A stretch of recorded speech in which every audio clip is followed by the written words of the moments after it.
हरे कृष्ण। तो आज हम चर्चा करेंगे कि कृष्ण भावनामृत जो है, कृष्ण भक्ति जो है वो सर्व मंगलमय है। दुनिया में बहुत सारे कार्य होते हैं जिनको मंगल कार्य कहा जाता है ना। ऐसा मंगल कार्य बहुत सारे होते हैं और मंगलवार के दिन हम मंगल कार्य की चर्चा कर रहे हैं।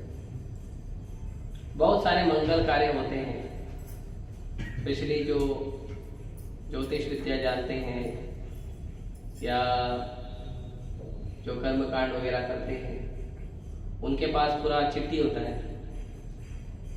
कि क्या क्या मंगल कार्य हैं, कौन कौन से दिन हम क्या क्या कर सकते हैं मंगल कार्य, अच्छे कार्य। लेकिन अगर हमारे राशि में मंगल आ जाता तो मंगल कार्य नहीं होता है। राशि में अगर मंगल ग्रह आ जाता है तो मंगल कार्य नहीं होता। तो मंगल कार्य कैसे होते हैं, क्या होते हैं, इसका बड़ा डिटेल है कर्मकांड में, ज्योतिष विद्या में। लेकिन एक ऐसा कार्य है जिसको आप कीजिए और वो सदा सर्वदा मंगल कार्य है। सदा सर्वदा मतलब कभी चेक करने की जरूरत नहीं है, सही को बंद कर दो। कभी चेक करने की जरूरत नहीं है कि वो मंगल कार्य है या नहीं। कई बार लोग सोचते हैं कि कृष्ण भक्ति हम कर रहे हैं, कितना अच्छा है, कितना बुरा है। कई बार हम सोचते हैं कितना सही है, कितना गलत है, और हम लॉजिक लगाते हैं कि कितना सही है, कितना गलत है, कितना अच्छा है, कितना बुरा है। कई बार लोग लीलाओं में चले जाते हैं, कई बार लोग लीलाओं का भी लॉजिक लगाते हैं। कई बार लोग ये भी पूछते हैं कि क्या सही था, क्या गलत था, भगवान ने जो किया वो सही था या गलत था, है ना। जैसे कई बार लोग भगवान का प्रश्न उठाते हैं कि भगवान ने ये कार्य किया, ये कार्य भगवान को नहीं करना चाहिए था, है ना। जैसे कभी कुछ लोग क्रिकेट देखते हैं तो अरे ऐसा नहीं खेलना चाहिए था, इस तरफ मारना चाहिए था। और जैसे वो शॉट मारने के पहले आपसे पूछेगा फोन करके कि कैसा खेलूं, कैसी बॉल आएगी तो कैसा शॉट लगाऊं। कभी कभी मूवी देखते हैं, ये अच्छा एक्टिंग नहीं किया उसने, उसको ऐसा एक्टिंग करना चाहिए था। आप कैमरे के सामने बैठो, उसके बाद बात करो। जब आपके सामने कैमरा आएगा और जब आपको पता लगेगा कि आपको 100 लोग देख रहे हैं और उस समय आप एक्टिंग करो या मुंह खोलो, तब पता चलेगा कि क्या करना चाहिए था, क्या नहीं करना चाहिए था।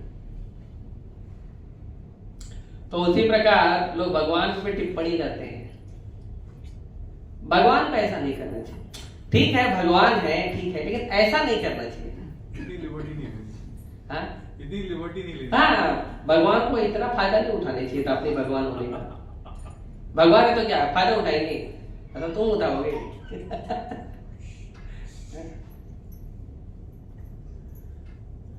ऐसे मुझे एक बार एक व्यक्ति ने प्रश्न पूछा, भगवान राम ने ऐसा ऐसा किया, गलत किया। तो मैंने उसको पूछा, ठीक है लीला को साइड करो, पहले तो मैं आपके प्रश्न पे आता हूं। भगवान राम भगवान है क्या? है भगवान राम भगवान है? राम भगवान है कि नहीं है? तो गलत कैसे करेंगे? अगर वो भगवान है तो गलत कैसे करेंगे? और अगर आप कह रहे हो वो गलत किए तो भगवान कैसे हुए? तो पहले आप डिसाइड करके आओ, राम भगवान है या नहीं। अगर है तो चुपचाप लीला सुनो और लीला से सीख लो और अपने जीवन को आदर्श बनाओ। और भगवान नहीं है तो पहले भक्ति का प्रैक्टिस करो और पहले उस विश्वास को दृढ़ करो कि राम भगवान है, और फिर लीला सुनो और जीवन को आदर्श बनाओ। प्रश्न हमें ऐसे पूछने चाहिए कि वो प्रश्न का हमारे जीवन में कुछ उपयोग हो। राम ने सीता की परीक्षा ली, वो गलत था, ठीक है, मान लो भगवान ने गलत किया, तुम्हारे जीवन में क्या फर्क पड़ेगा उससे? तुम्हारे जीवन में क्या फर्क पड़ेगा उससे? कृष्ण ने मक्खन चुराया, भगवान होके चोरी किया, ठीक है चोरी किया, तुम्हारे जीवन में क्या फर्क पड़ेगा उससे? कृष्ण ने चोरी किया तो चोरी करना गलत बात है, और भगवान होके चोरी किया, भगवान होके गलत काम किया, ठीक है भगवान ने किया। अब तुम्हारे जीवन में उसका क्या फर्क पड़ेगा? तुम्हारे जीवन में उसका क्या लेना देना है? आपको चोरी करना है क्या? भगवान चोरी किया तो आपको भी चोर बनना है? नहीं, हमको चोर नहीं बनना, हम अच्छे आदमी बने। तो आप अच्छे बनो ना। भगवान चोरी करके भी माखन चोर कहलाते हैं और प्रसन्न होते हैं अपने भक्तों से वो बात सुनकर। जब भगवान को क्या बोलता है आप चोर हो, तो भगवान खुश हो जाते हैं।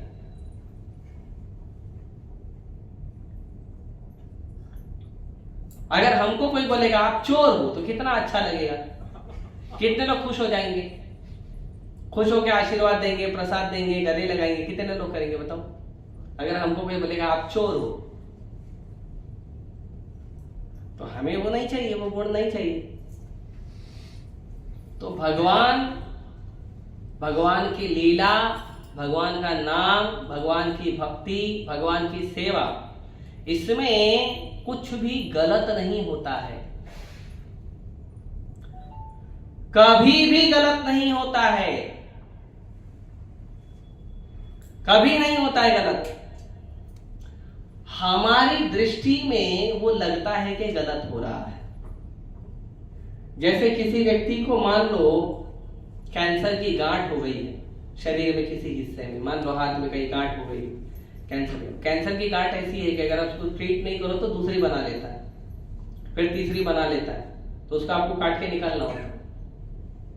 आप डॉक्टर के पास गए और डॉक्टर ने क्या किया, बोला ठीक है हम इसका इलाज करेंगे, आप ऑपरेशन थिएटर में जाइए, और डॉक्टर ने आपका हाथ काट दिया, तो आप क्या बोलोगे? डॉक्टर को तो ठीक करना चाहिए, शरीर को ठीक करना चाहिए, उल्टे हाथ काट रहे हो। डॉक्टर को तो ठीक करना चाहिए ना, जो शरीर डैमेज है उसको ठीक करना चाहिए, उल्टे वो और डैमेज कर रहा है, उल्टे हाथ काटेगा, फिर टाका लगाएगा, फिर 20 दिन वो टाका को लेके घूमना पड़ेगा शहनशाह की तरह।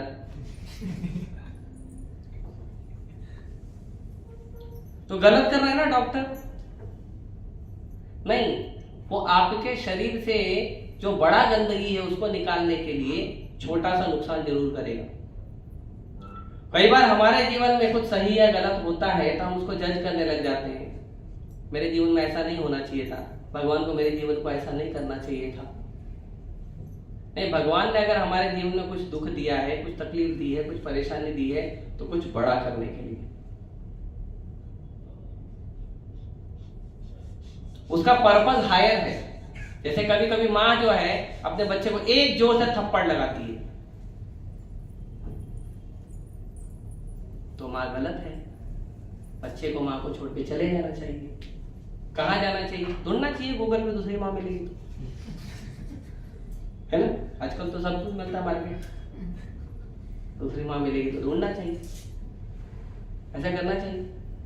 माँ ने थप्पड़ लगाया, अरे माँ होके थप्पड़ लगा दी, गलत बात है। तो माँ बाप बने क्यों? थप्पड़ लगाने के लिए? मैं थप्पड़ खाने के लिए पैदा हुआ? इनकलाब जिंदाबाद। नहीं, थप्पड़ क्यों लगाया? क्योंकि बच्चा आबोध है, आग में जा रहा है हाथ लगाने, बार बार जा रहा है आग में हाथ लगाने, बच्चे का बड़ा डैमेज होगा, तो बड़ा डैमेज रोकने के लिए छोटा डैमेज कर रही है मम्मी।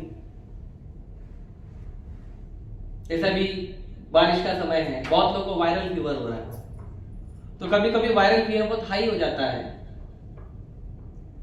ना खाना अच्छा लग रहा है, ना पीना अच्छा लग रहा है, ना पानी अच्छा लग रहा है। डॉक्टर के पास जाते हैं, कुछ करो, ठीक है बैठो, वो इतना बड़ा सुई निकालता है, तो डॉक्टर अरे आप ठीक करने आए हो ना, सुई चुभाने के लिए बैठे, ठीक करना है ना, सुई चुभा रहे, वो सुई क्यों चुभा रहा है? वो सुई चुभाने से दर्द होगा ना, वो दर्द अभी ऑलरेडी वो दर्द में है,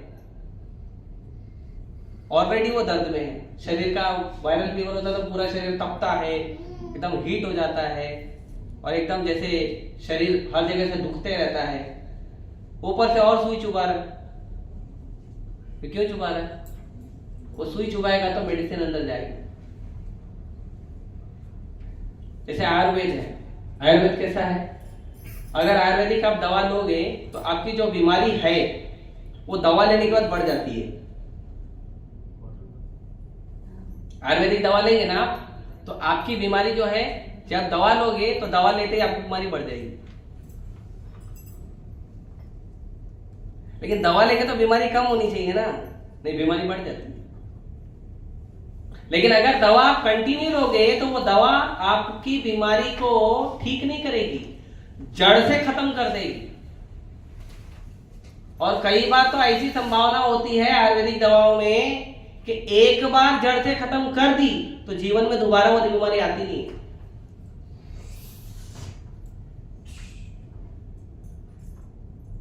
दोबारा वो बीमारी आती नहीं। कई बार मैंने सुना आयुर्वेदिक डॉक्टर लोग बोलते हैं आप ये दवा लो, इससे ठीक हो जाओ। एक बार ठीक हो गया तो दोबारा आप कभी प्रॉब्लम नहीं होगा। दोबारा वो बीमारी जीवन में ही नहीं आती है। वो बीमारी के जितने भी वायरस है, छोटे बड़े, सब खत्म हो जाते हैं। लेकिन जब दवा लेते हो तो शुरुआत में बीमारी बढ़ जाती है। तो भगवान की जो लीला है, भगवान की जो कथा है, भगवान की जो सेवा है, भगवान का जो नाम है, उसमें डाउट नहीं करना चाहिए, कभी नहीं करना चाहिए। ये परम मंगलमय कार्य है। तो थोड़ा सा हम चर्चा करेंगे आज कि किस तरह से परम मंगलमय है। तो हमारे परंपरा के जो लीडर हैं श्री रूप गोस्वामी, चैतन्य महाप्रभु के 6 शिष्य हुए डायरेक्ट। रूप गोस्वामी, सनातन गोस्वामी, रघुनाथ दास गोस्वामी, रघुनाथ भट्ट गोस्वामी, जीव गोस्वामी, गोपाल भट्ट गोस्वामी। ये 6 गोस्वामी हुए जो वृंदावन में भगवान की लीला स्थली को पुनर्स्थापित किया है। भगवान जब धराधाम से अपनी लीला को अप्रकट कर लिए थे, तो उसके बाद ये जो वृंदावन में जितनी भी हम लीला स्थली देख रहे हैं ना, ये सब लुप्त हो गई थी। कुछ लीला स्थलियों पे किसी ने जो है कब्जा कर लिया था, कुछ लीला स्थली बाढ़ वगैरह आ जाती तो उसमें गायब, सब पूरी, कुछ भी लीला स्थली नहीं थी।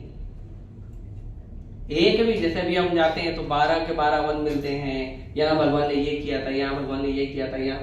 तब जब 500 वर्ष पहले चैतन्य महाप्रभु जब प्रकट हुए थे, तब उस समय सारी लीला स्थली गायब हो चुकी थी।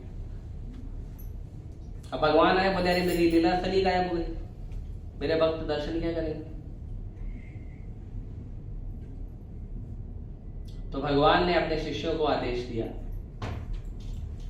6 गोस्वामियों को आदेश दिया कि आप जाइए और भगवान कृष्ण की मेरी जो लीला स्थली है उसको वापस प्रकट कराइए, और जगह जगह जाकर आप उसको प्रामाणिकता से उसको चेक करिए कि यहाँ पे क्या लीला स्थली थी, यहाँ क्या लीला स्थली थी, और उस जगह को, उस लीला स्थली को संरक्षण दीजिए।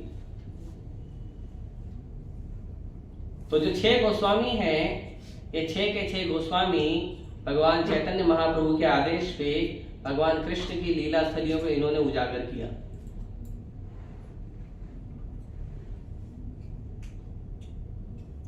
और स्वयं भगवान चैतन्य महाप्रभु ने लीला स्थलियों में जो सर्वश्रेष्ठ लीला स्थली है राधा कुंड और श्याम कुंड, उसको भगवान चैतन्य महाप्रभु ने उजागर किया था। तो ये जो 6 गोस्वामी हैं, ये 6 गोस्वामियों का में जो लीडर है, अभी 6 लोग हैं, 6 आदमी है, तो एक को लीडर बनाना पड़ेगा ना। तो उसमें जो लीडर है वो लीडर कौन थे? रूप गोस्वामी। रूप गोस्वामी इन सब के, तो हमारी जो परंपरा है उनको कहा जाता है रूपानुग, रूप गोस्वामी के अनुगत।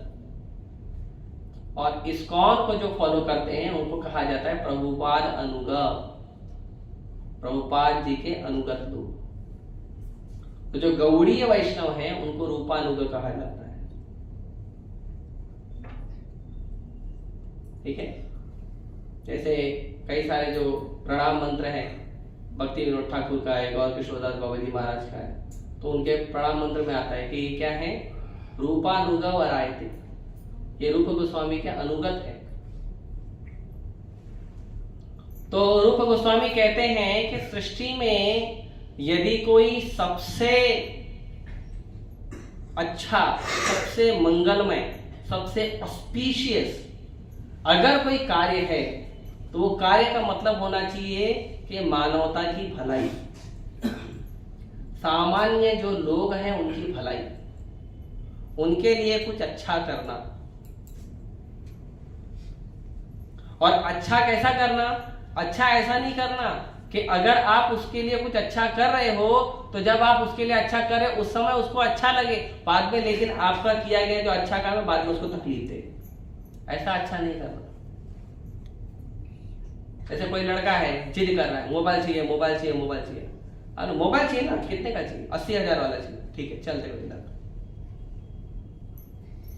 उसको मोबाइल दिला दिए, 1,000-2,000 रुपए पेमेंट करके मोबाइल दिला दिए, आप खुश हो। लेकिन ईएमआई पे मोबाइल देना है। फिर अगले महीने कंपनी वाला उसको फोन करेगा, ईएमआई किधर है? अरे मेरे को तो मोबाइल मिला, तो दिला के चले गए। अब हर महीने आपको कंपनी वाले से बात करना है। तो जिस समय उसको जरूरत थी उस समय आपने उसको मदद कर दी, वो खुश हो गया। लेकिन बाद में आपका जो भलाई का काम है उसके लिए दुख का काम बन गया, दुख का कारण बन गया। जैसे साधारण समाज में एक कहावत है, जब बहुत ज्यादा दुख हो जाता है ना तो थोड़ा शराब पी लेना चाहिए। ऐसा कहावत है। और बड़े दुख की बात है कि ये पढ़े लिखे लोगों में कहावत है। जो समाज के पढ़े लिखे, समाज के बड़े बड़े लीडर हैं ना, उन लोगों में ये कहावत है कि जब थोड़ा गम हो तो थोड़ा रम ले लेना चाहिए। ये कहावत है। ठीक है, ले लिया। अब उसको आदत लग गई तो उसकी जो माता परेशान है, पिता परेशान है, पत्नी परेशान है, बच्चे परेशान, उसको कौन संभाले? तो मंगलमय कार्य या अच्छा कार्य ऐसा होना चाहिए कि आपने उसके लिए वो कार्य किया है, आपने उसकी जो भलाई की है वो हमेशा के लिए वो भलाई हो। वो भलाई टेम्पररी ना हो, पैचअप सॉल्यूशन ना हो। किसी को कट गया है तो बैंडेड लगाने की जगह आप सेलो टेप मत लगाओ। कट गया है तो खून रोकना है ना? तो अभी वो पेपर नहीं है, कपड़ा नहीं है कि फट गया तो आप सेलो टेप लगाओ या कुछ कर दोगे तो ठीक हो जाएगा। वो हाथ है, आप सेलो टेप लगाओगे तो मान लो वो गम के प्रभाव से या किसी प्रभाव से मान लो थोड़ा खून रुक भी जाए, लेकिन घाव ठीक होगा क्या? उसके लिए मरहम पट्टी करनी पड़ेगी।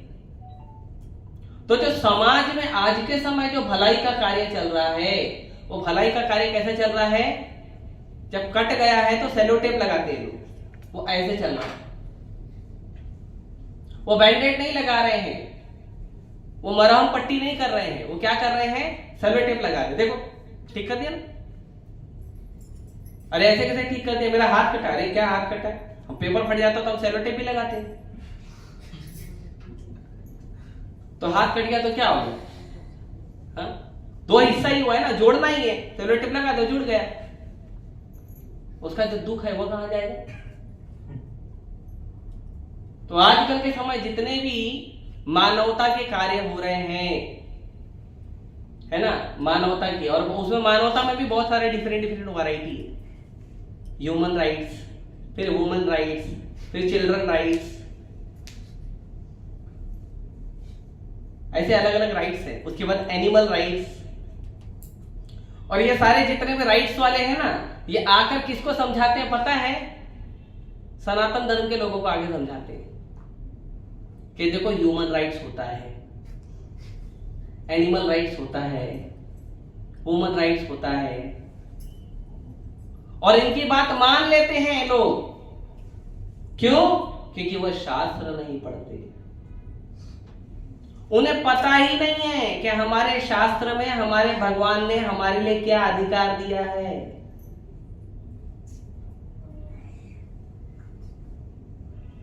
समाज में हमारे लिए क्या अधिकार होना चाहिए।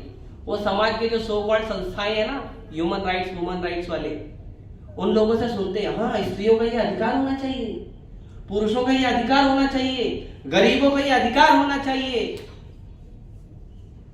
पिछड़ों का ये अधिकार होना चाहिए, आंदोलन करो।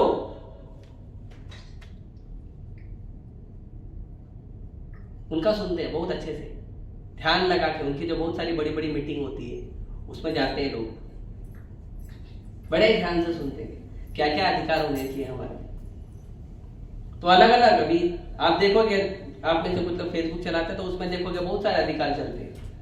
ब्राह्मणों का ये अधिकार होना चाहिए, क्षत्रियों का अधिकार होना चाहिए, सवर्ण का अधिकार होना चाहिए, दलितों का अधिकार होना चाहिए, पिछड़ों का अधिकार होना चाहिए। क्या अधिकार होना चाहिए? नहीं, हमको ये नहीं मिला, ये मिलना चाहिए बस। अच्छा मिल गया तो खुश।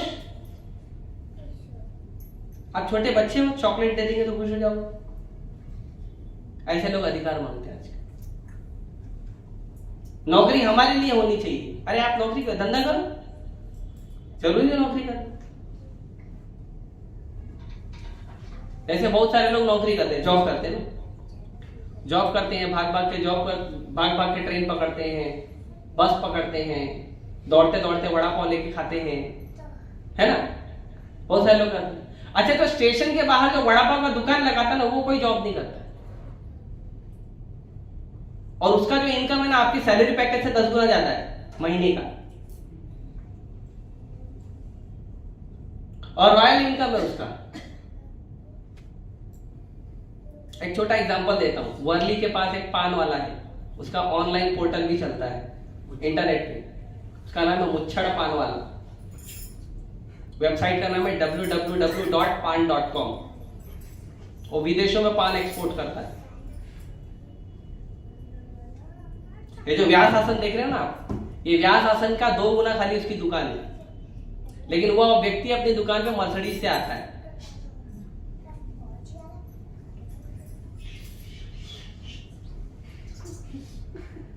कितने नफा चाहिए?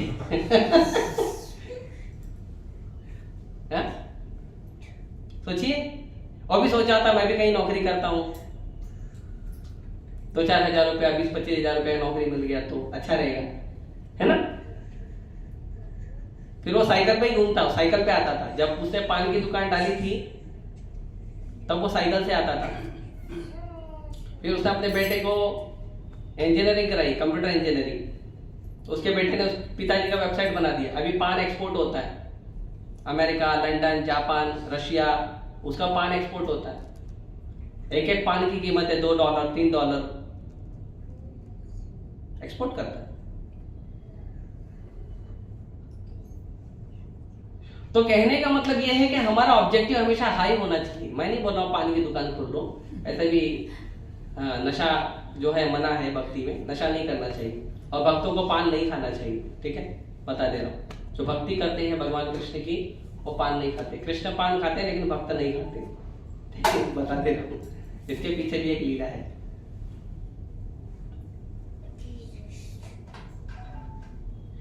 तो जितना भी हम देखेंगे जो भलाई का कार्य चल रहा है आज दुनिया में, वो अलग अलग लेवल पे चल रहा है। अलग अलग समाज के लेवल पे, अलग अलग देश के लेवल पे, अलग अलग ग्रुप का चल रहा है कि हमारा ये अधिकार होना चाहिए, हमारा ये समाज होना चाहिए। जैसे कुछ समय पहले कुछ राजनेता जो है मराठी के अधिकारों का आंदोलन कर रहे थे कि मराठी लोगों का ये अधिकार होना चाहिए। फिर यूपी में कुछ लोग फिर चालू हो गए, नहीं हमारा यूपी वालों का भी आंदोलन है ना। तो ये आंदोलन है, तो ये बहुत सारे, लेकिन लोगों को ये पता नहीं है कि दुनिया में जितने भी भलाई के कार्य हैं उसमें सबसे ज्यादा, सबसे बड़ा, सबसे सर्वोच्च और सबसे ज्यादा कल्याणकारी अगर कोई भलाई का कार्य है वो है भगवान के नाम का जप करना। हरे कृष्णा कृष्णा कृष्णा हरे हरे, हरे राम राम राम हरे हरे। श्रील भक्ति सिद्धांत सरस्वती ठाकुर गोस्वामी महाराज हमारे परम गुरु कहते हैं कि ब्रह्मांड के एक कोने में, पूरे ब्रह्मांड के एक कोने में, रूम के नहीं, जो 14 भुवन का बड़ा ब्रह्मांड है ना, वो ब्रह्मांड के एक कोने में यदि कोई व्यक्ति बैठ के हरे कृष्ण मंत्र जप करता है ना, तो पूरे ब्रह्मांड को फायदा मिलता है। हरे कृष्ण मंत्र आप जप करोगे लेकिन फायदा पूरे ब्रह्मांड को मिलेगा, क्योंकि जब आप जप करोगे तो कृष्ण की नजर पड़ेगी, और कृष्ण की जहां नजर पड़ती है वो जगह वो चीजें मंगलमय हो जाती है।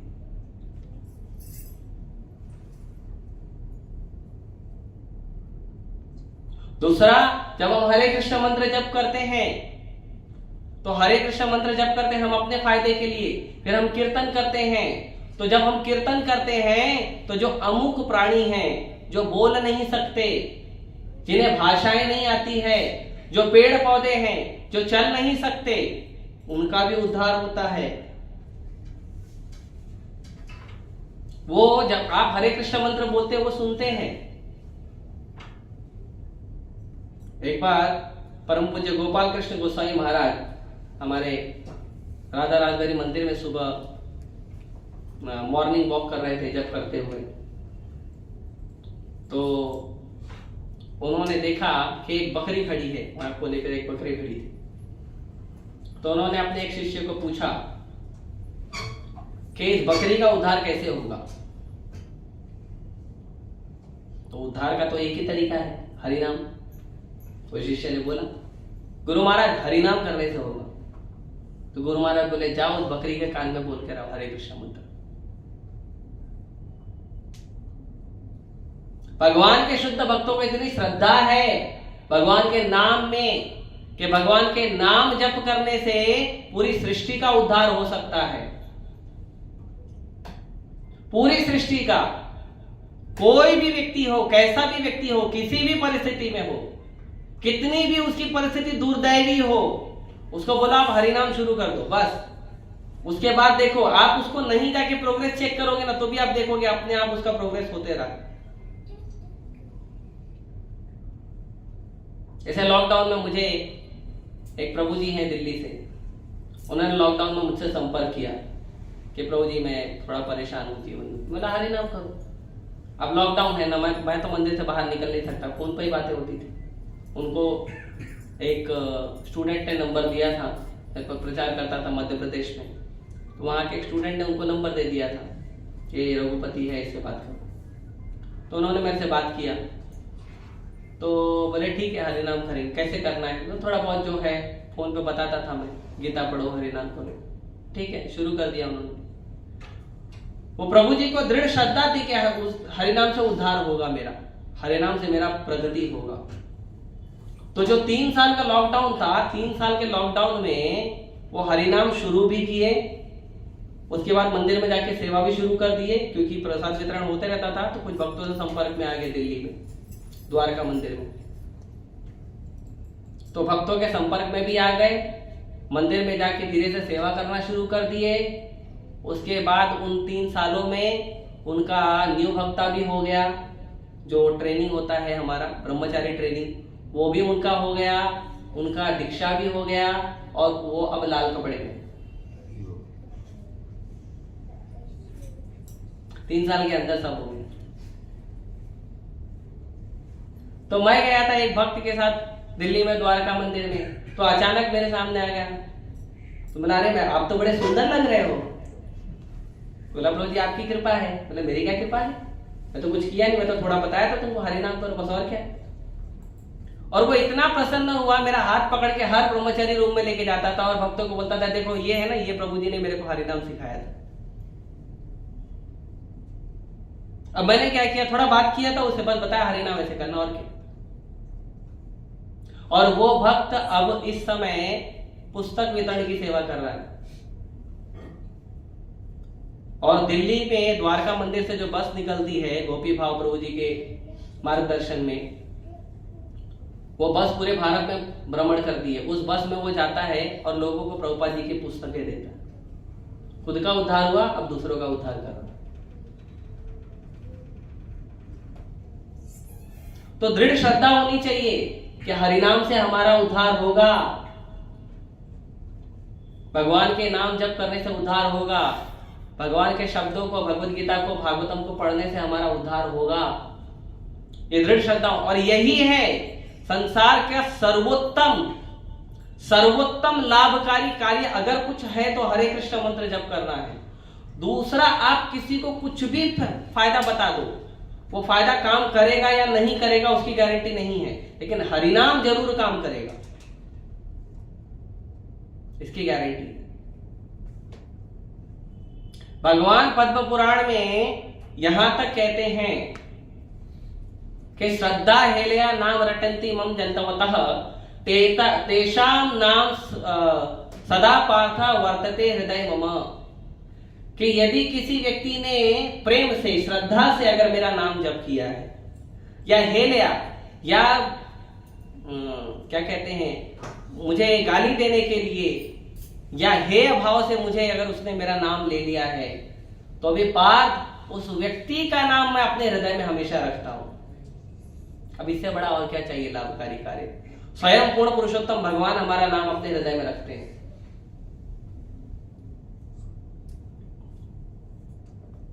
और इसका उदाहरण चैतन्य महाप्रभु ने झारखंड के जंगलों में दिया था।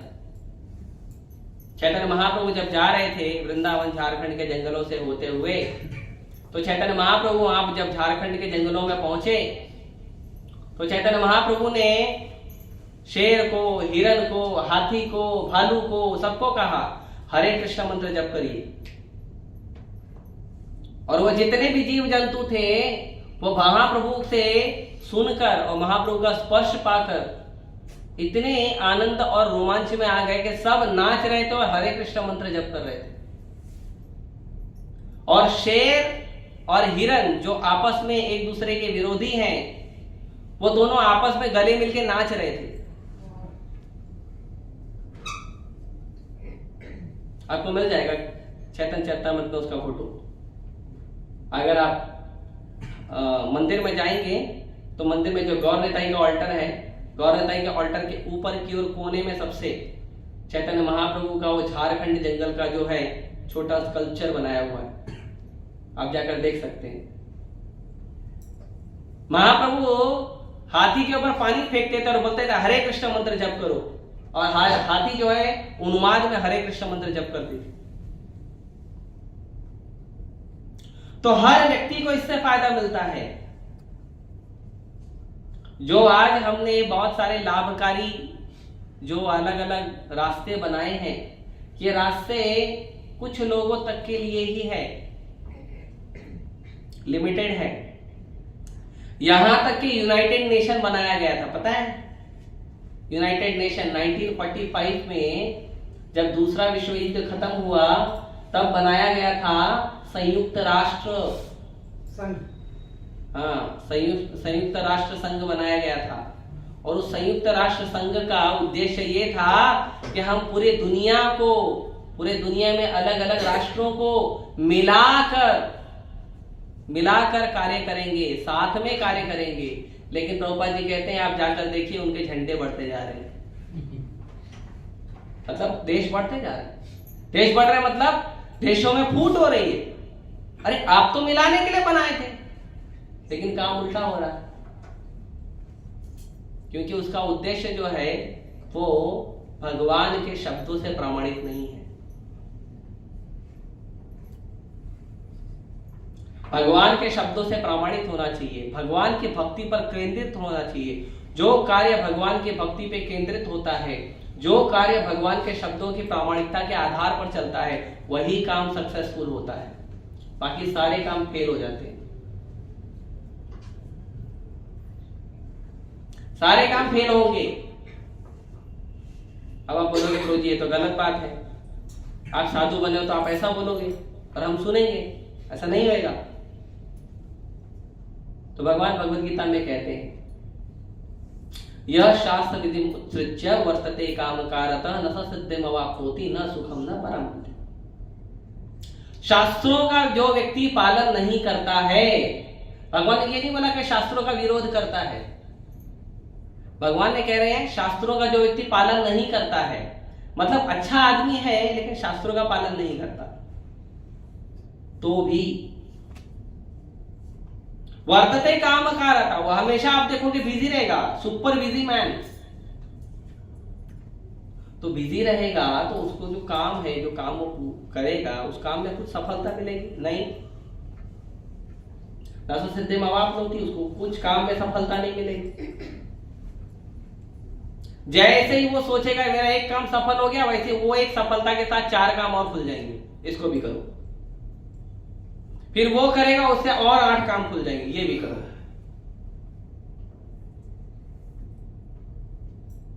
और वो हमेशा बिजी रहेगा, दुनिया में अलग अलग टाइल लगा के घूमेगा। मैंने ये काम किया, मैंने वो काम किया, मैंने वो काम किया, मैंने वो काम किया, करते रहो। तुम्हारे कामों का कोई अंत नहीं होगा, तुम्हारे प्रोजेक्ट का कोई एंड नहीं होगा, तुम्हारे काम बढ़ते रहेंगे बार बार बार बार, और कभी तुम्हारे काम की सिद्धि तुम्हें प्राप्त नहीं होगी। वो काम तुम करोगे जिस उद्देश्य को पूरा करने के लिए, वो उद्देश्य कभी पूरा होगा ही नहीं। ठीक है, काम करेगा, उद्देश्य पूरा नहीं हो, कम से कम काम करने का तो सुख मिलेगा, ना सुखम नहीं मिलेगा। दिन रात टेंशन में रहते, ये काम पूरा हो गया, अच्छा है, दूसरा करना है, उसको शांत करना है, उसको करना है, उसको करना है, सुख भी नहीं मिलेगा। कोई बात नहीं, कम से कम कर्म तो कर रहा है जीवन में, कम से कम भगवान की तो प्राप्ति होगी। कर्म तो कर रहा है ना, अपने जीवन को कर्म लगा के जीवन को तो सफल बनाएगा। न परम गति, उसको परम गति भी प्राप्त नहीं होगी, भगवान की प्राप्ति भी नहीं होगी। भगवान कृष्ण भगवत गीता में इस शब्द को कहे हैं, ये श्लोक भगवत गीता का है, नहीं मिलेगा। जाओ प्रयास करो, भक्ति के अलावा जितना प्रयास करोगे सब असफल होने के रास्ते हैं। सफल होने का एक भी रास्ता नहीं है। कृष्ण भक्ति के अलावा जितने रास्ते हैं सब असफल होने के रास्ते हैं।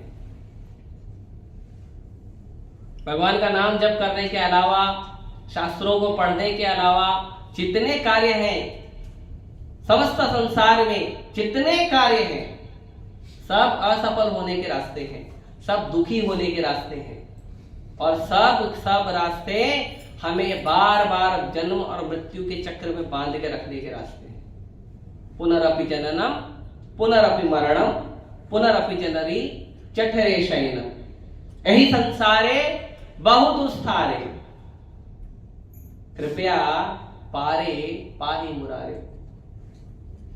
बार बार अपने मां के जो गर्भ में जाना है, बार बार पैदा होना है, बार बार मरना है, और ये जो दुष्कर संसार है, इस दुष्कर संसार में फंसे रहना है। अगर कृष्ण भक्ति के अलावा कोई और काम करेंगे तो फंसे रहना है। तो पार निकलने का क्या रास्ता है? यही संसारे बहुत दुस्तारे, कृपया पारे पाहि मुरारे। भगवान मुरारी का भजन करिए तो आप पार लग जाओगे। भगवत गीता में भगवान कहते हैं कि ये जो माया है ये कैसी है? दुरत्यया।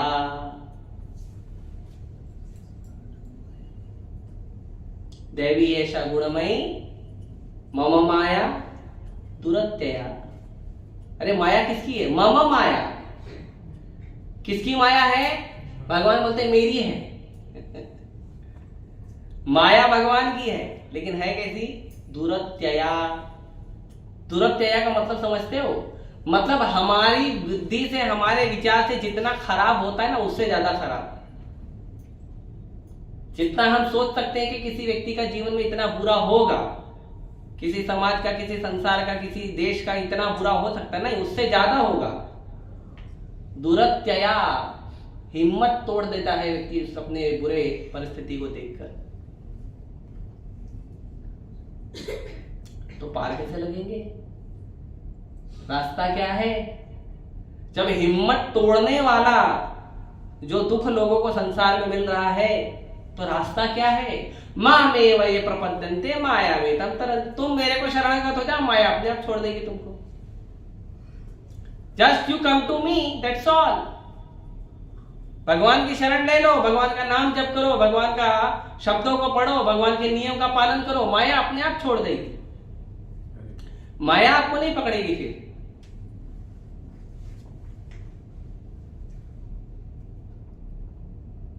तो माया जो है सबको बंधन में बांधना देना चाहती है, सबको।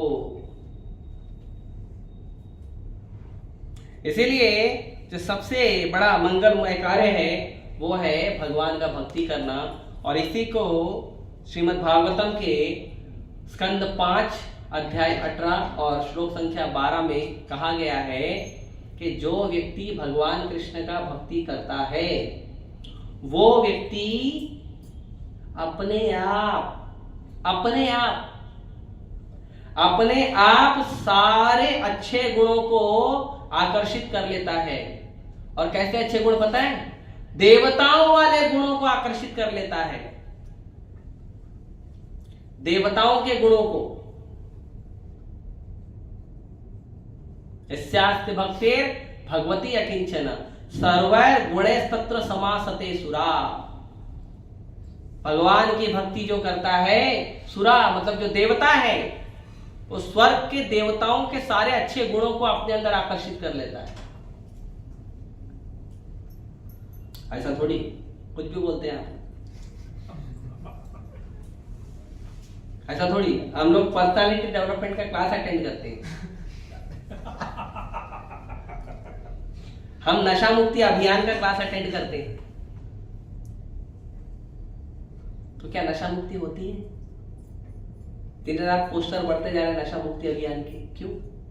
कम होना चाहिए ना। इतने सारे हॉस्पिटल खुल रहे हैं तो मरीज कम होने चाहिए ना। मरीजों की संख्या इतनी बढ़ रही है कि हॉस्पिटल कम पड़ रहे हैं। और पूरा कोरोना काल में तो रिकॉर्ड तोड़ हुआ था। वैज्ञानिक लोग बोले हमने बहुत सारे हॉस्पिटल बनाया। भगवान वाले टेस्ट करता हूं कितना हॉस्पिटल बनाया आपने, कितने कब्रिस्तान बनाए आपने, शमशान चेक करता हूं मैं। सब कम पड़ गए थे, सब रिकॉर्ड तोड़ हो गया।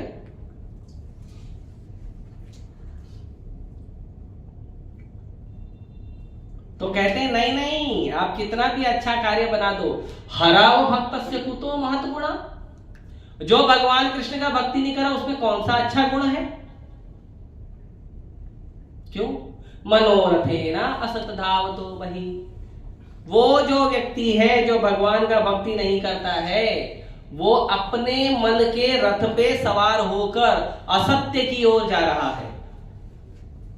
जा रहा है, कैसे जा रहा है? धावतो, दौड़ते हुए जा रहा है। असत्य मार्ग पे दौड़ रहा है वो, अपने दुख को आमंत्रित करने के दौड़ रहा है वो। प्रहलाद महाराज कहते हैं कि जीवन में सुख प्राप्त करने के लिए मेहनत नहीं करनी पड़ती है। ये संसार में जितने लोग मेहनत कर रहे हैं ना, सब दुखों को भुलाने के लिए मेहनत कर रहे हैं। जितनी मेहनत संसार में हो रही है भगवान कृष्ण की भक्ति को छोड़ के, सब लोग दुख को इनविटेशन कार्ड लिख रहे हैं, please come to my home.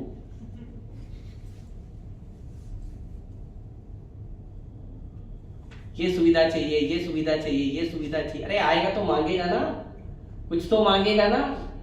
Washing machine चाहिए तो इलेक्ट्रिसिटी मांगेगा ना, उसका बिल कौन भरेगा?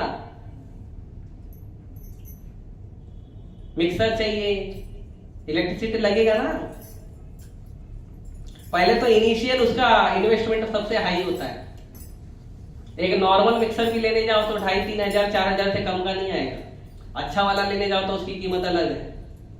वॉशिंग मशीन का इनिशियल इन्वेस्टमेंट अलग, उसके बाद रेगुलर इलेक्ट्रिसिटी अलग, उसके बाद बीच बीच में उसका ऑयलिंग ग्रेसिंग खराब होता रहेगा वो अलग। जाओ सुख लेने, प्रयास तो करो सुख लेने का। गाड़ी खरीदते हैं तो गाड़ी खरीदने के लिए सबसे पहला टेंशन क्या होता है? पार्किंग कहां करेगा। क्योंकि सड़क पे आजकल तो फूंक देते हैं आंदोलन करने वाले, पार्किंग कहां करेगा। फिर पार्किंग कर भी लिया, उसको रोज सुबह धोएगा कौन? उसका ऑयलिंग ग्रेसिंग कौन करेगा? पेट्रोल कौन डालेगा? ऑयलिंग ग्रेसिंग कर लिया, धो लिया, पेट्रोल डाल दिया, उसके बाद आपको काम हो या ना हो गाड़ी चलाना पड़ेगा, नहीं तो रखे रखे खराब हो जाएगी। लो सुख, प्रयास तो करो, भौतिक संसार में सुख लेने का प्रयास तो करो। और माया तो बहुत चतुर है। तो बैठी है। क्यों मालूम? क्योंकि कृष्ण भक्त है ना, कृष्ण भक्त तो बड़ो चतुर। आप कृष्ण भक्त नहीं हो, लेकिन माया तो कृष्ण भक्त है, वो तो चतुर है ना। तो आप अपनी चतुराई दिखाओ, वो अपनी चतुराई दिखाएगी, जगदम्बा। इसीलिए आप देखेंगे जितने भी बड़े बड़े घटना दुर्घटना हो रही है, ये सब की सब दुर्घटना और घटना जो है उन लोगों के द्वारा हो रही है जो लोग अपने आप को भगवान की भक्ति से दूर रखते हैं। चेक कर लीजिए जाके, लाखों साधु रहते हैं वृंदावन में, जगन्नाथपुरी में, हरिद्वार में, पंढरपुर में, तिरुपति बालाजी में, लाखों लाखों साधु रहते हैं। पूरे भारत को टोटल के साधु की संख्या करोड़ों के ऊपर जाएगी, कहीं गड़बड़ नहीं दिखता, कोई गड़बड़ नहीं। कुंभ मेला में करोड़ों साधु आते हैं, लेकिन कोई मिसमैनेजमेंट नहीं होता, और होता भी तो टॉलरेट कर लेते हैं, एडजस्ट कर लेते हैं। लेकिन एक ट्रेन में चढ़ते समय धक्का लगे, धक्का कैसे लगा? तो गलती से आपका नजर पड़ गया, देखता क्या है?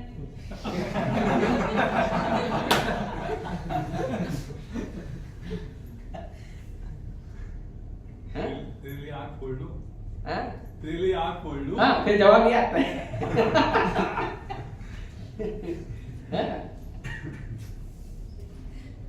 कभी कभी तो ये बहस हो जाती है।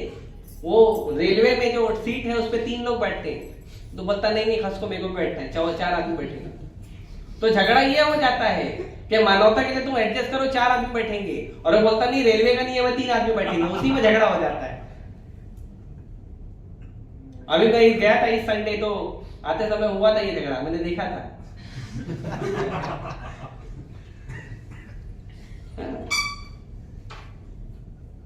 मनोरथे ना सत, और ये सब पढ़े लिखे लोग हैं, वेल क्वालिफाइड, बड़े बड़े यूनिवर्सिटी, बड़े बड़े कॉलेज में पढ़े लिखे लोग हैं ये लोग। ऐसे नहीं अनपढ़ गंवार अंगूठा छाप है, बड़े बड़े यूनिवर्सिटी कॉलेज में पढ़े लिखे लोग हैं। ये गड़बड़ करने वाले।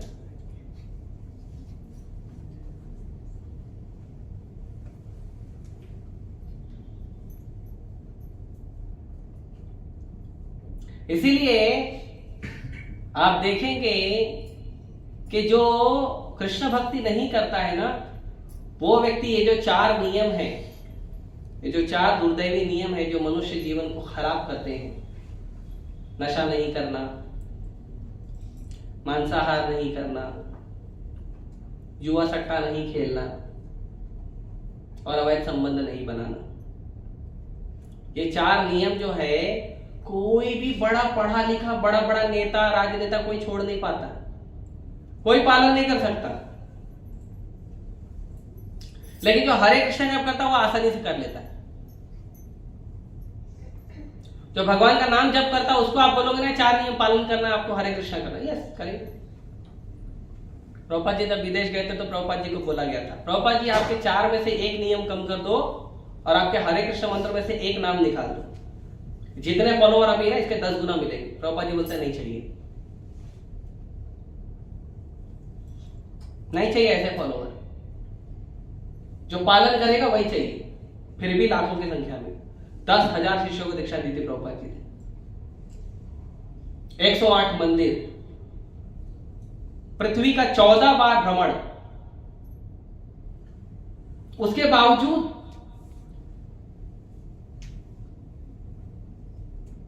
और इसीलिए आप देखोगे जितने नियम तोड़ने वाले, जितनी बड़े बड़े दुकान खुली है, दारू की दुकान,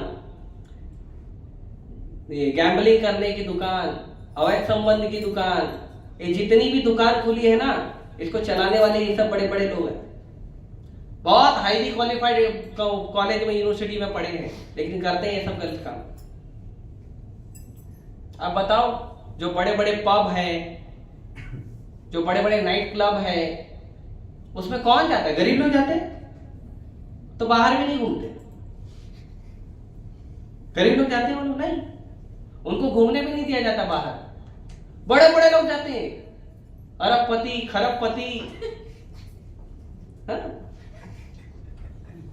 बड़े बड़े पढ़े लिखे, MBA,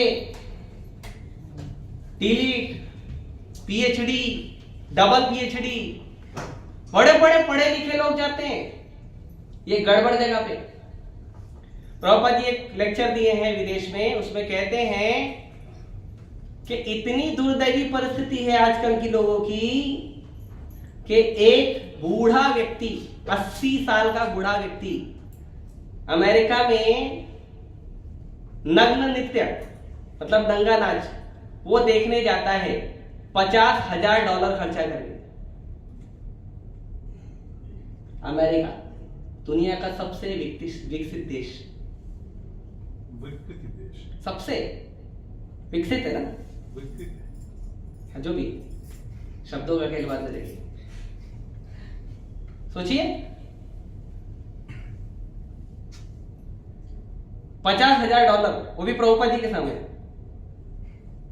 आज से 50 साल पहले। तो जो भक्ति नहीं करता है ना, वो अपना तो भला कर ही नहीं सकता, दूसरे का क्या करेगा? खुद तो दारू के नशे में डूबे रहते हैं। इतना बड़ा सुपरस्टार है अजय देवगन, बाजू में रहता है, क्या करता है? गुटखा बेचता है, जो भी नाम आप लोगों को पता है, उसका दोस्त है।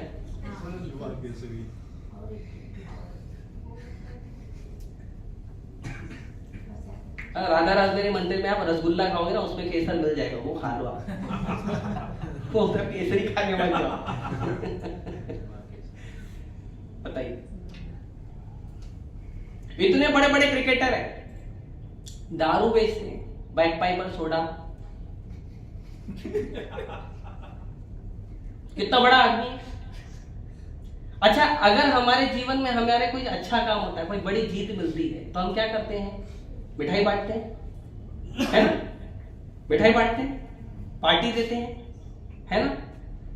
जब क्रिकेट मैच जीता जाता है और वो चैंपियन का बोर्ड लगाया जाता है, तो क्या करते हैं लोग? कितने की आती है वो? 50,000। वो 50,000 किसी गरीब को नहीं दे सकते? और शैंपेन में क्या रहता है? अमृत। क्या रहता है? इतना बड़ा क्रिकेट स्टार है, बुद्धि नहीं है।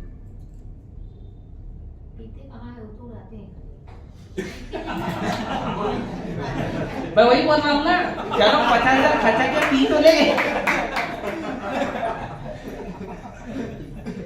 50,000 खर्चा किया, पियो तो सही, ठंडा ही पी रहा, पियो तो, पीता भी नहीं है। वो आजकल लोग ज्ञान देते हैं, शिवलिंग पे दूध मत चढ़ाओ, और बर्थडे पार्टी में केक से मेकअप करते हैं, वो चलेगा। खाते थोड़ी है, 2,000-5,000 का केक खरीद के लाते, क्यों? मेकअप करने को। घर से मेकअप किया नहीं था, जो भी। सोचिए, ये सब पढ़े लिखे लोग हैं, बड़े बड़ी यूनिवर्सिटी के, समाज के बड़े बड़े पदाधिकारी लोग हैं। मैं साधारण लोगों की बात नहीं कर रहा हूं, हरे कृष्ण मंदिर में बैठ के हरे कृष्ण जप करने वाला की नहीं कर रहा हूं। ये बड़े बड़े लोग हैं, ये सब काम करते हैं। उनको बोलो नशा छोड़ दो, आपको छोड़ देंगे, नशा नहीं छोड़ेंगे, नशा नहीं छोड़ेंगे, ऐसे लोग हैं। और हम कहते हैं कितने अच्छे लोग हैं, और लोग कहते हैं पढ़ लिख के अच्छा आदमी बनो, इसको अच्छा आदमी बोलते हैं। और आजकल YouTube खोलो, जैसे YouTube पे खोलोगे ना, इमीडिएटली बोलता है जंगली रमी पे आई। और छोटे छोटे बच्चे देख रहे हैं। दुख की बात ये नहीं है कि चलो आ रहा है, दुख की बात ये है कि सारे वीडियो पे आ रहा है, छोटे छोटे बच्चे देख रहे हैं। और छोटे छोटे बच्चे गैम्बलिंग सीख रहे हैं। सोचिए, और ये कर कौन रहा है? सब समाज के बड़े बड़े पढ़े लिखे लोग कर रहे हैं, बड़े बड़े पदाधिकारी, बड़े बड़े स्टार। ये हरे कृष्ण जप करने वाला कोई नहीं कर रहा है। इतने अनर्थ हैं, सोचिए। तो ये हमें विचार करना चाहिए कि किसे लाभकारी कार्य कहा जाता है। सरकार एक तरफ कहती है नशा रोको, दूसरी तरफ दारू बिक रहा है। तो ऐसा नहीं होगा। लाभकारी कार्य इसे नहीं कहते। लाभकारी कार्य है, कोई भी व्यक्ति आता है मंदिर में, प्रसाद खिलाते हैं, माला देते हैं, गीता देते हैं, जप करिए। और जप करते करते उसके हृदय में, उसके जीवन में जितने दुर्गुण होते हैं धीरे धीरे धीरे धीरे कम, इतने कम हो जाते हैं कि फिर वो माला लेके घूमता है, माला जप करो। सोचिए, खुद का उद्धार कर लेता, फिर दूसरों का उद्धार करने निकल जाता है। इसे कहते हैं लाभकारी कार्य।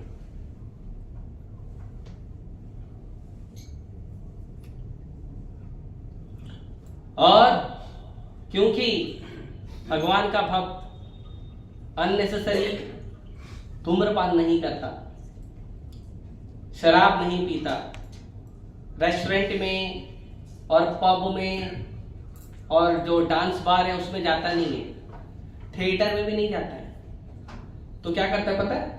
अपना समय बचाता है, अपना पैसा बचाता है, अपना एनर्जी बचाता है और उसको अच्छे कार्यों में लगाता है। गेम नहीं खेलता मोबाइल में, उसको अच्छे कार्यों में लगाता है। तो अगर अच्छा कार्य करना भी है तो समय चाहिए ना। स्मोकिंग करोगे, दारू पियोगे, क्लब में जाओगे, डांस बार में जाओगे, थिएटर में जाओगे, क्रिकेट देखने के लिए 6 घंटा बर्बाद करोगे। 6-6 घंटे का क्रिकेट होता है और T20 कितने टाइम का होता है? शॉर्ट फॉर्म कितने का होता है? 3 घंटा, 4 घंटा कमेंट्री के साथ। सोचिए, और क्रिकेट देखता है, दूसरे दिन हाईलाइट भी देखता है। कितना समय बर्बाद हो रहा है? 4 घंटे का हाईलाइट 1 घंटा, 5 घंटा गया।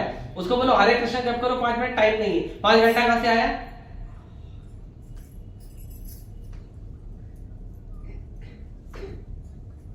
थिएटर में 3-3 घंटा बर्बाद करने को टाइम है। गीता खरीदने के लिए उनको तकलीफ होता है, 200 रुपए का गीता खरीदेंगे और 300-350 रुपए का पॉपकॉर्न खरीद के खाएंगे थिएटर में। कहां अच्छे गुण है? दिखाइए, एक अच्छा गुण दिखाइए जो भक्ति नहीं करता उसमें। और समय नहीं, गेम खेलेंगे दिन रात, 3 बजे 4 बजे सोते हैं, 9 बजे 10 बजे उठते हैं। आजकल सबसे ज्यादा चैलेंज लोगों के लिए ये हो गया है, जो कंपनी वाले, जो काम देने वाले लोग हैं, उनको सबसे ज्यादा चैलेंज हो गया काम दें किसको? सब बेकार है। किसको नौकरी पे रखे? नौकरी पे रखने लायक कोई है ही नहीं। अरे जिसको बचपन से सुबह 10-11 बजे सो के उठने के आते, तो सुबह 9 बजे कैसे पहुंचेगा ऑफिस? जिसको बचपन से माता पिता ने बहुत सारा लाखों सुविधाएं देके रखी है, वो मेहनत कैसे करेगा आके ऑफिस में? कितना बड़ा चैलेंज है आज के समय पे नौकरी देने वालों को। काम करने लायक कोई है ही नहीं। इसके लिए लोग गांव में कंपनियां खोल रहे हैं। गांव के लोग बड़े मेहनती होते, वो काम करेंगे, और शहर के लोग वो छोटा सा पेपर लेके कंपनी घूमते हैं।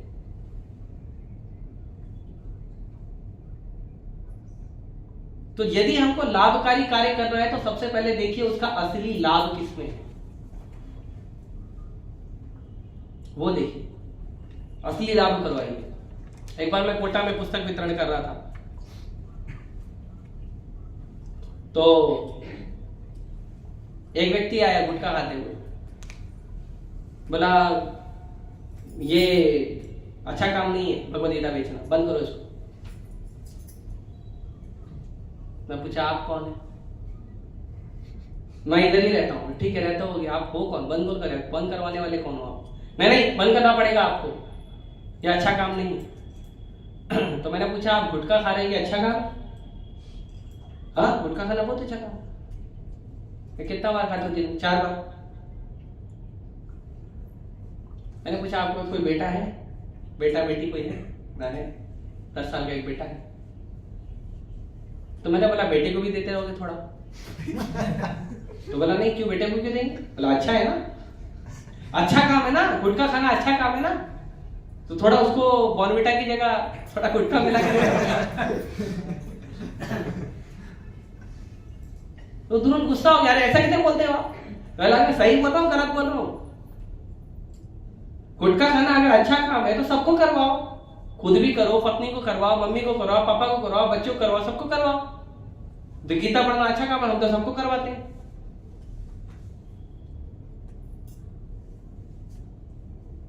बोला नहीं, गुटखा खाना अच्छा काम नहीं है, मेरे को गलत आदत लग गई है। फिर उसने स्वीकार किया।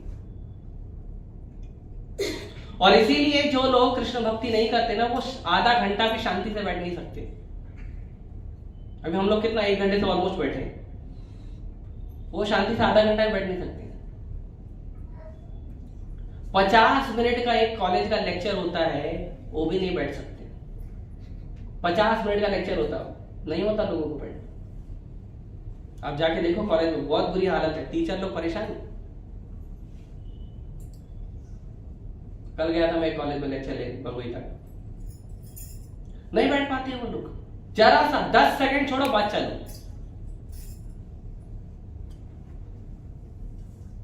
और मान लो अपने आप को फोर्स करके एक जगह बैठ भी जाएंगे ना, किसी तरह से शांति से, योगा के नाम पे, वो जिम्नास्टिक योगा, कसरत का योगा, इससे शरीर हष्ट-पुष्ट होगा, तो मान लो उसके नाम पर थोड़ा बैठ भी जाएंगे ना, जैसे ही योगा से दूर होंगे फिर चालू कर देंगे अपना सारा काम।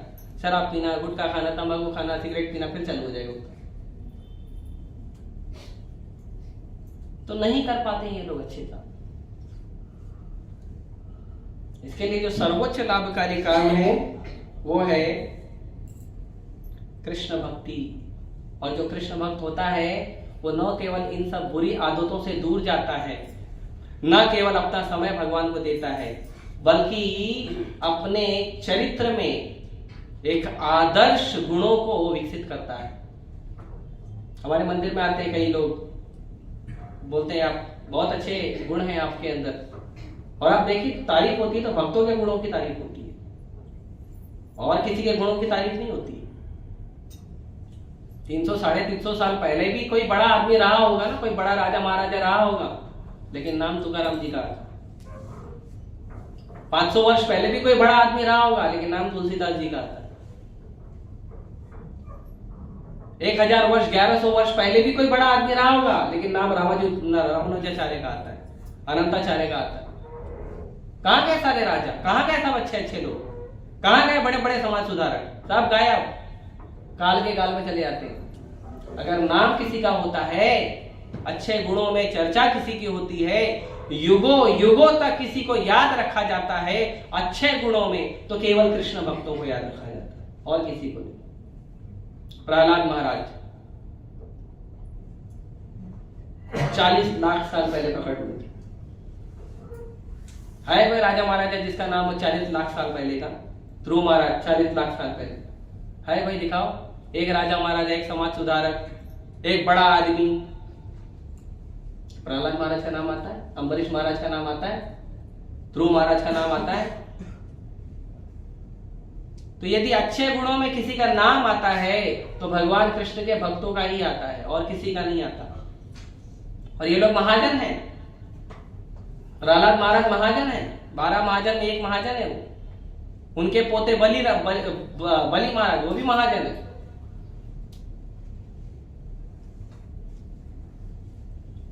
तो सबसे बड़ा, सबसे मंगलमय कार्य अगर कुछ है तो ये यही है जो हम कर रहे हैं, हरे कृष्ण मंत्र जप करना। सबसे बड़ा मंगलमय कार्य है।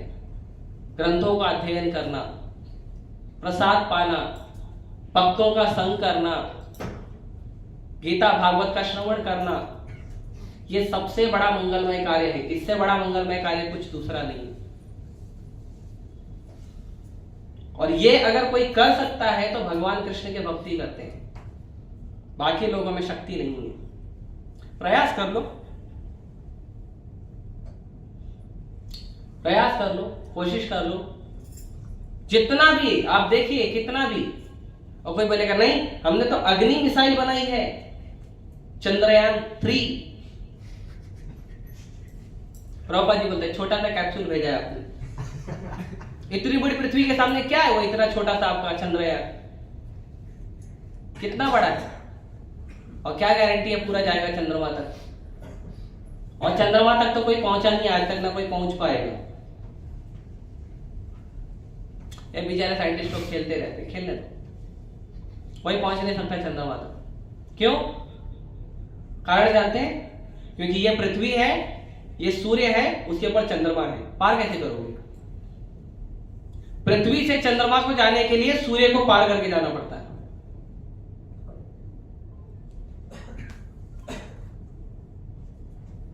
कैसे करेंगे पार चंद्रमा तक जाने के लिए? कर सकते हैं? जा सकते हैं? नहीं जा सकते। प्रभुपाद जी को एक भक्त ने पूछा तो फिर कहां जाते हैं ये लोग? प्रभुपाद जी बोले गए जाते होंगे किसी ग्रह पे, चंद्रमा पे नहीं जाते। चंद्रमा जैसे बहुत सारे ग्रह हैं जो टिमटिमाते रहते हैं, ऐसे किसी ग्रह पे जाते होंगे। पृथ्वी के पास आसपास एक ग्रह घूमता रहता है चंद्रमा और सूर्य को खेलने के लिए, राहु, उधर जाते होंगे, चंद्रमा पे नहीं जाते।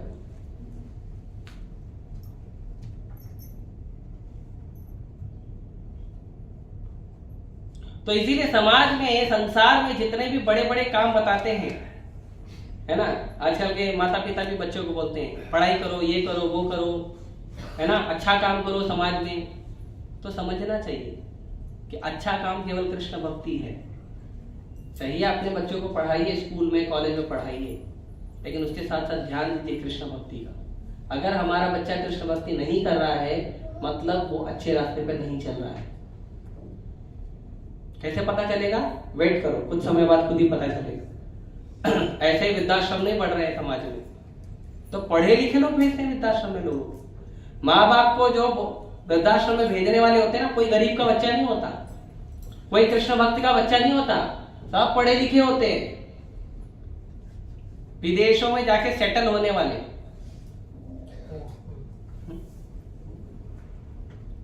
मालूम है अभी एक और दुकान खुला है, पता है कहेगा? अंतिम संस्कार करवाने वालों का, कि आपके घर का जन परिजन अगर कोई शरीर छोड़ दिया है तो आप हमें 50,000 रुपए, 80,000 रुपए दे दीजिए और हम उसका अंतिम संस्कार पूरा करा देंगे। गंगा में डुबाना है, जहां डुबाना वो सब हम करा देंगे, आप हमको इतना पैसा दे दो।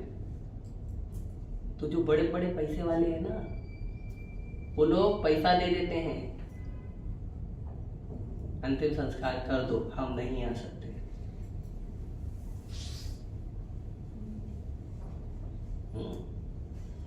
अभी एक YouTube पे नया रील आया अमोघ लीला प्रभु, तो वो बता रहे हैं कि अभी तो एक नया जो है सोशल वर्क चालू हो गया है, पिंडदान कराने का। क्योंकि बच्चों में आजकल संस्कार ही नहीं है पिंडदान कराने का। वो पंडित को यहां तक के पूछते हैं कि तेरावा कराना जरूरी है क्या? 4 दिन में निपट नहीं सकता? मेरे को छुट्टी लेना मुश्किल होता है, कंपनी से छुट्टी नहीं मिलती है 13 दिन की, 4 दिन में जैसे तैसे कर दो। और पंडित भी प्रेशर में क्या करेगा? पंडित को थोड़ी माँ बाप है तुम्हारे है, वो तो निपटा के निकल जाता है। लेकिन जो जन परिजन है वो भूत प्रेत बन के घूमते रहते, उनकी मुक्ति नहीं होती। तो ये बड़ा सोशल वर्क काम हो गया आजकल, पिंडदान कराना, हमारे जन परिजन का पिंडदान कराना एक सोशल वर्क चालू हो गया है।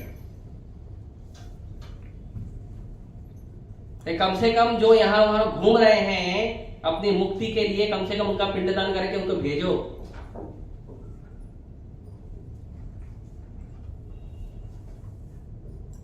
इसीलिए ये समझने का हमें विचार करना चाहिए कि यदि कोई भगवान कृष्ण का भक्त नहीं बनता है तो किसी भी हालत में, किसी भी परिस्थिति में वो व्यक्ति अच्छा व्यक्ति नहीं बन सकता है, उसके अंदर कभी अच्छे गुण नहीं आएंगे। और बड़े बड़े पढ़े लिखे लोग दारू पिएंगे, सिगरेट पिएंगे, शरीर अपवित्र करेंगे, बड़े बड़े आंदोलन चलाएंगे, और बर्बाद हमें करेंगे। और ऐसे लोगों को अगर हम आदर्श बनाते हैं तो आप खुद विचार करिए कि आपका जीवन कहां जा रहा है। अगर आप किसी व्यक्ति को आदर्श बनाते हो, जाके उसके जीवन को अच्छे से पढ़ो, फिर पता चलेगा कि हम किसको अपना आदर्श बना रहे हैं, वो क्या करता है अपने जीवन में। अगर आप जाके उसके निजी जीवन को देखोगे ना, गलती से जीवन में दोबारा उसका नाम नहीं लोगे जिसको आदर्श बनाते हैं हम लोग। लेकिन यहां प्रभुपाद जी के अनुगत में लाखों भक्त हैं, लाखों भक्त हैं। किसी एक व्यक्ति को भी यदि आप अपना आदर्श बनाओगे, आप देखोगे वो भी आगे जा रहा है, तुमको भी लेके आगे जाएगा और सारे अच्छे गुण आ जाएंगे। नशा छूट जाएगा, मांसाहार छूट जाएगा, जुआ सट्टा छूट जाएगा, जो अवैध संबंध की आदत है वो छूट जाएगी, सब छूट जाएगा और कोई गलत बात नहीं। हमारे हरे कृष्णा मंदिर में तो कोई गाली से बात ही नहीं करता, लेकिन हरे कृष्ण मंदिर के बाहर कोई बिना गाली के बात नहीं करता।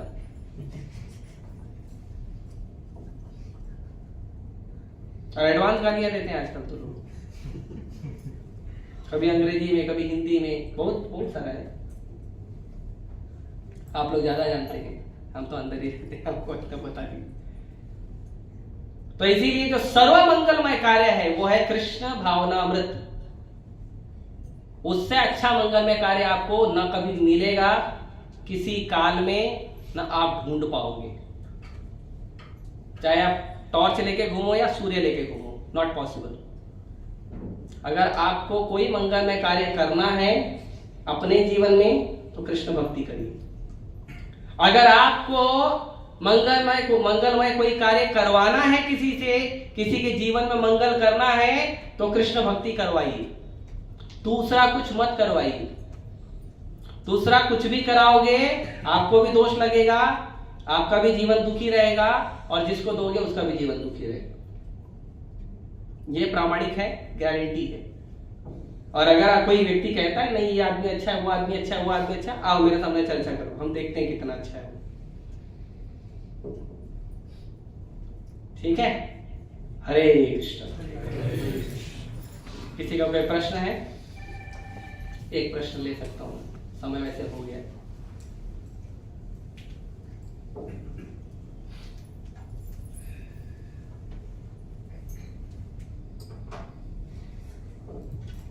सब समझ में आ गया? Very nice. तो कुछ नहीं समझा? ठीक है, धन्यवाद। हरे कृष्णा कृष्णा कृष्णा हरे हरे, हरे राम राम राम हरे हरे। श्री प्रभुपाद की जय।